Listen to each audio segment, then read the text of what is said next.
Good morning, good afternoon, good evening, and good night. My name is Savannah Playford, the Director of Youth Ministry at Dixon United Methodist Church. Whenever you are watching this, welcome to today's daily devotion. This past weekend, we celebrated Easter. Almost everyone in the nation knows about the holiday, regardless of how you celebrate it, whether it be with Easter egg hunts, Easter baskets, attending a church service. Many people are familiar with Easter. But did you know that the Easter season and the values of Easter does not end on Easter Sunday?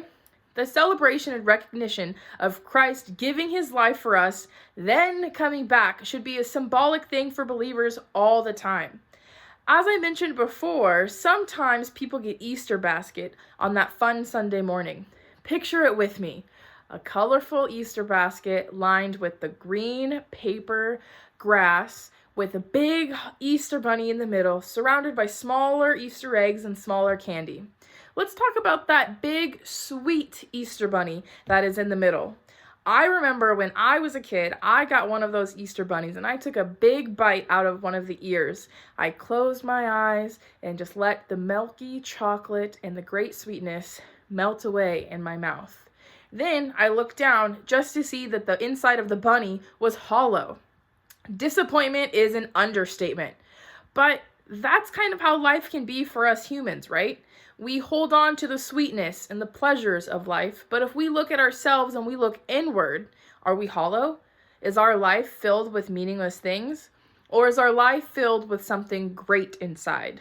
The book of Ecclesiastes, Solomon talks about the great experience of a human, which honestly the book is a bit negative, but Solomon comes to a great conclusion at the end with some great practical advice for us believers. In Ecclesiastes 12, verses 13 through 14, he says this: "So, this is the end of the matter. All has been heard. Worship God and keep God's commandments, because that is what everyone must do. God will definitely bring every deed to judgment, including every hidden thing, whether good or bad." You see, in these verses, it's not trying to destroy the hope for us, but to guide us back to God, to get the fulfillment that we need and can only get from him.